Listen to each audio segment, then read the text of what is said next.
Hello, Jan Montarsi here. In this video, I will be going over some original prototype videos that I had made when we were developing this Bangle Builder tool. There's a lot of good ideas and options that I edited out of those prototype videos, so I hope you enjoy these in addition to my intro Bangle Builder video as well as the other two follow-up videos. But there's many tips in this one, and it's a short overview of what the tool can do. Hope you enjoy my video. Don't forget to like, share, and please, if you really want to help YouTube creators, let the commercials run. I just wanted to show you the prototypes for a tool I've been working on for a long time, and luckily with Kira from Create Along, I actually have working models now. These are some earlier prototypes, and these are the newest versions. They don't need to be that long for what I do. These are not just standard what look like bead rollers. There's a difference in them. They're not smooth. They're not smooth. It's not about making a perfect bangle in one step. You'll have to find different ways to have different dimensions. You can use different sizes of cutters to build your bracelet on. You know, everyone's going to have their own perfect size. Here's some cans. Glass jars, if they are straight. Now this has a lip at the bottom, but the top, actually, I can pull things straight off. This is a larger one. This is actually a press for food. It has a lid that you press and tamp something down, like rice or something. You can find cardboard tubes. This is actually a set of bangle forms that someone gave me. There's an oval and a round, and I can't get any of these on, barely. But with my method, once you make your bangle, here's one I made. Once you make your bangle base using the Bangle Builders, you then do your nice veneer on top and inside. And it's quite easy. This is one. This is a mosaic bangle that I'm teaching in Keystone Heights, Florida in March. It's part of my bangle class. And it was actually started on a soda can. And then after adding an interior layer, it made it slightly smaller. So those are things that whichever size of bangle former you're using. And these are different. Let me get two that are, hopefully you can see. You can see this one is deeper. This is a shallower. This will give you a much softer, bendy form, but by the time you add an inner layer and an outer layer to cover your base, that adds thickness and strength and rigidity. But even this one, being this thick, is, you know, there's enough flex in it that it's comfortable.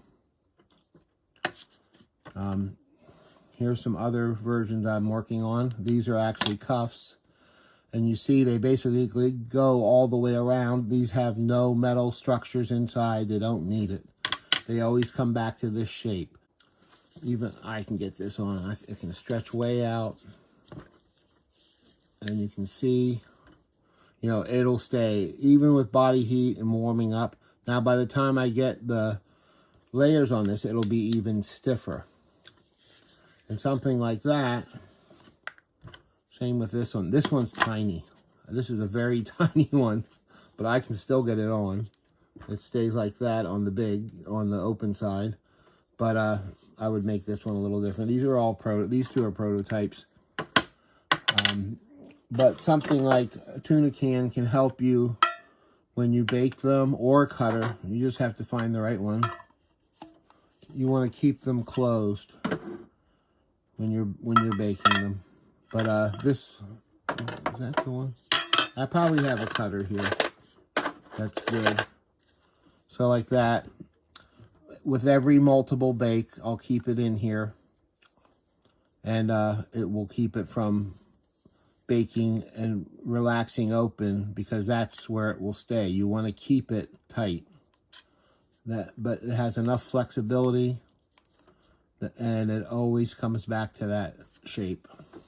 Anyway, let's get into using these new version. For me, they're prototypes. I'm not sure what she has up on the website yet. These are the 2 current available models, and they will cover most people's needs. And they're going to be made in, many sizes. But this is a nice heavy one. And the new ones I got, I asked her for a shallower one. But you can see it's a little tight to fit in there because that has another layer of clay over it. But this is the one I built this bangle out of. And that's probably the deepest I would ever go. Up to make it slightly more volume. I'm going to set that there, and this is what we start with. And we can add more if it's not enough clay. We can add more clay and continue on. Fourth. All right. Now I'm going to call this one. There's a divot there still, but that's fine because I always bake the blank and then it'll have a covering on it. All right, let me get this off of here real quick. Now you can see there's a little bit excess here, and I can do 2 things. Let it alone and sand it off afterwards, or I can keep working back and forth. But let's just go ahead and apply this to something. Okay, on a smaller cutter, you would put it on the outside of the cutter. Okay, and that's just over. Okay, and then on a bigger cutter, okay, so this would be like that. The curve is on the outside of the cutter. Or you can put it on a bigger cutter. Roll this around. And I'm trying to keep it right at the edge of the cutter so I know it's straight. Let's do it another way. Let's do it this way. Okay.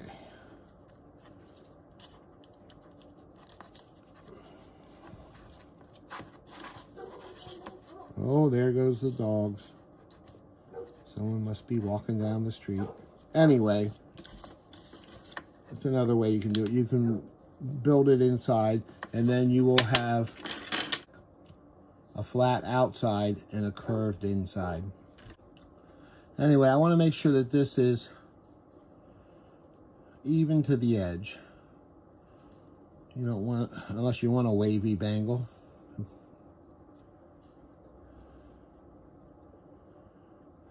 And then, of course, you have to cut the excess, usually on an angle. And sometimes at this point, if I've manipulated it so much, I will stick it back down on the table.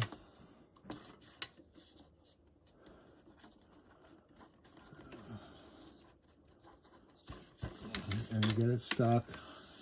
Try not to ruin my end, but I know I have the right length. And then before I put the final on the bangle, it will just be a little more refined. And this clay is very soft. I should have leached it out.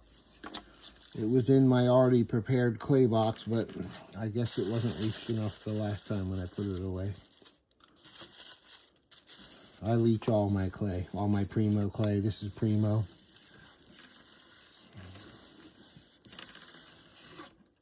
Okay.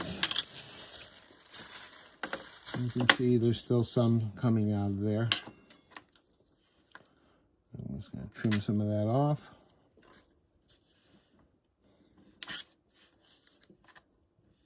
Just the part that's squished out flat on the table.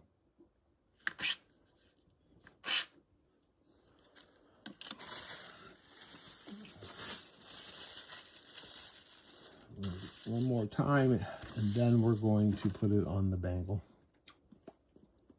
I keep losing my tool. And this is not, the compression, I really think helps the clay. Just like when you burnish the surface of something, when you're making something with clay, the more smoothing compression you do, I think it actually improves the clay. I think it pushes out air, microscopic air. I rarely get bubbles. All right. So we're going to trim this off here where it's smashed onto the work surface. I think the rest is good, and I will deal with it with sand. There's a little dip there, okay? I'm going to push this back in, and that's my angle, and just give it a little bit more right there.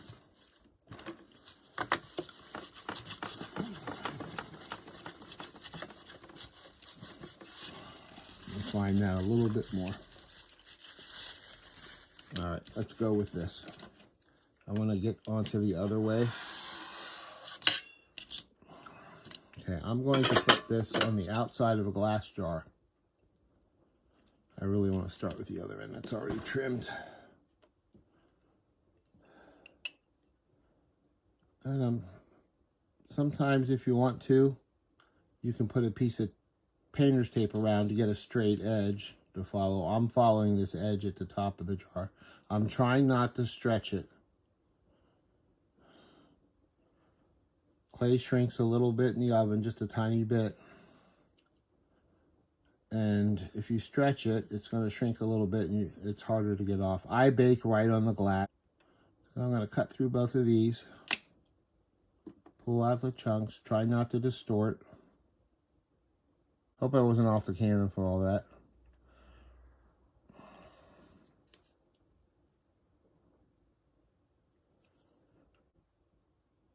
You don't want to overstretch it. Okay, so now I got wonky there. See where I got wonky? There's a fix for that. First of all, let me get it on there straight. Get this pressed together. I do have a little extra clay in there. That's not very straight. I'm pressing up along the edge. I might have to trim some of that off. There's kind of a excess here and a little bit of dip here, but we'll fix that with the tool. I'm just trying to make sure that it's straight. Pressing down from the top.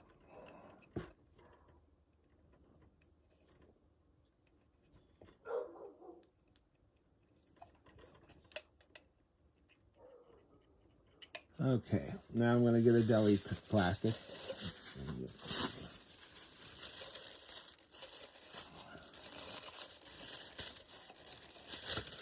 You want to try to have it be on there smooth. Oh, there they go again. My neighbors are having an after Christmas party. Then you take the tool and you do the. I keep the tool perpendicular to the vessel or the cutter, and I'm just working around, refining that shape. Here's the overlap. That's definitely an area I want to go. And I'm kind of pushing it back to where there was a little bit of a divot there. And the more, that you have this perfected now before you bake it, the less sanding you'll have to do. And like I said, these require very little sanding. It's just if there's something you need to perfect before you put your layers of clay over, because it's going to be covered. Okay. This one could be better. I don't see anything I can't fix with a little bit of sanding. But mostly the curve all the way around, and the seam is good. Barely see the seam. I'm not worried about making it invisible because we're going to cover it. But it looks pretty good to me. It's acceptable because I'll refine it with sanding later. This one, It's so narrow. This is just a cutter, and it's probably a 3-inch cutter. Trying to keep that edge right along here.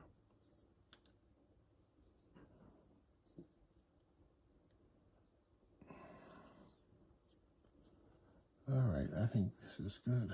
I want to move this one out just a little bit more. Pull this back. Have it lined up. Cut my angle through both layers. Remove the excess.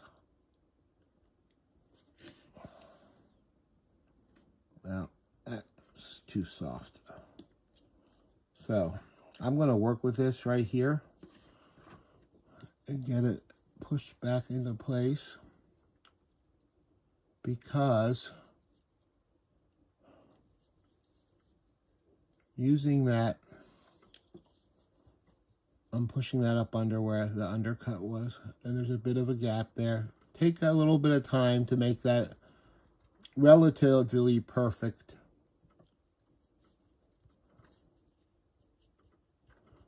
Okay, and it is. It's pretty good. Then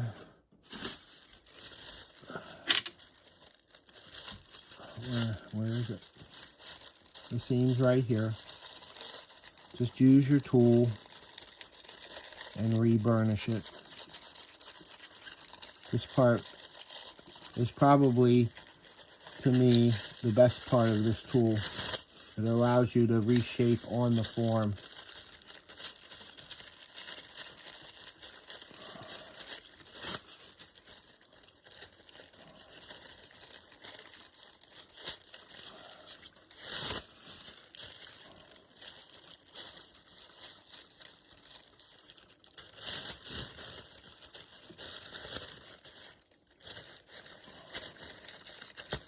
Just keep working around lightly.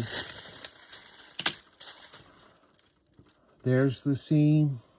I'm looking at the curve of the clay from my point of view. You can probably see it over here or here. And I'm just looking to make sure that arch of clay is consistent as I turn it around. I don't see any dips in it. That's good. Okay, these two are ready to bake, which I will bake, and then I'll come back. I did want to show you what I meant earlier about the tape. If you're using something like a soda can, and this is a standard can, the ones that are slightly fatter, like the Monster cans or different kinds of beer cans, I don't really drink much out of cans, but the line on the Coke can, you know, the line under the word is a good lineup, but I really just find it better to put tape on. And the tape is not to put the clay on top of. The tape is to give you a straight line. I can already see them going uphill. But if you bring this around, see, I'm off.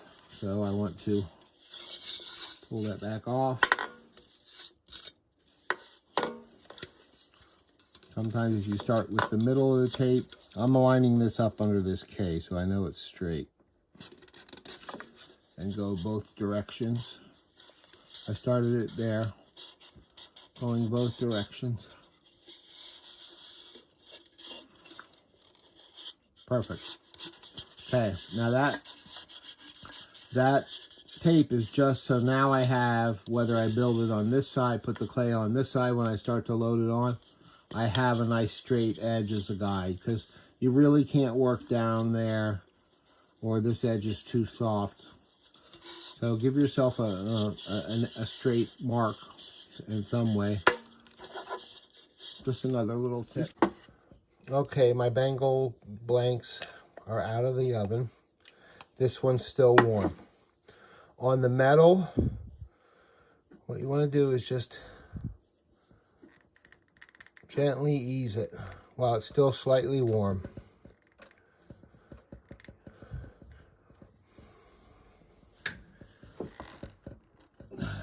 I might have let it get too cool.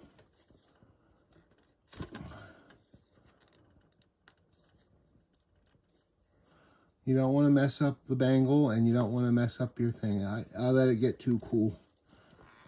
Let's see. No, I think I got it. There, it's going now.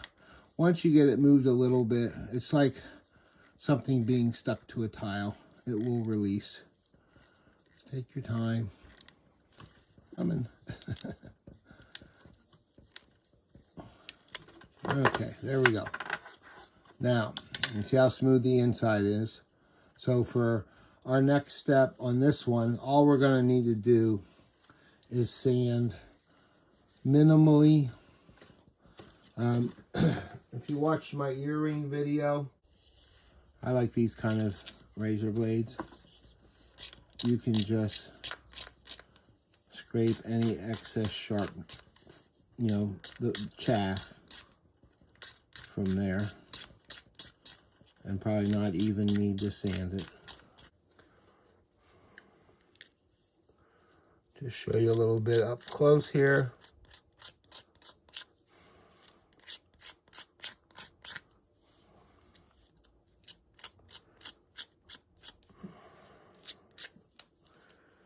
And then the other side.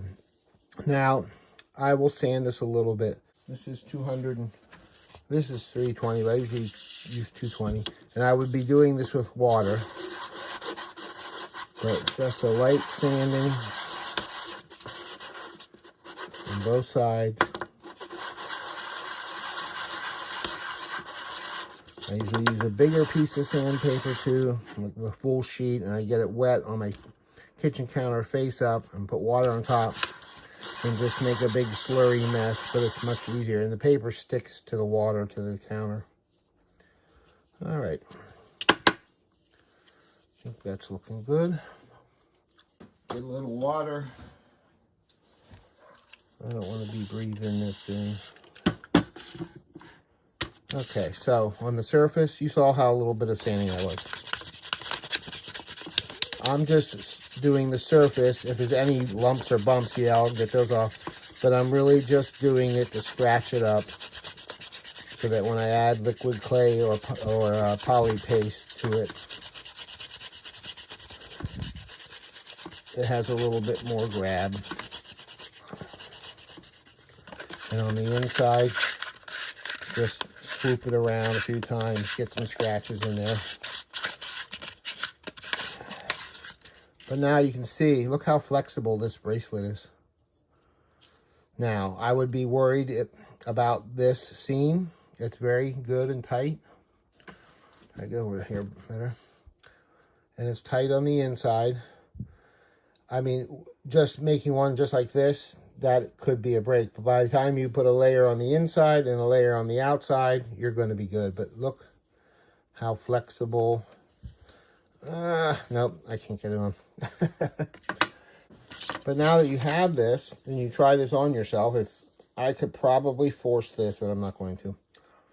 And you'll know, okay, so this fits really loose for me. So you'll want to put a thick layer of clay in here. And that's how you make it smaller. Because if you make it the size you need it and then you add that clay, it's going to be tight. The outside's not as important because it's just a thin veneer.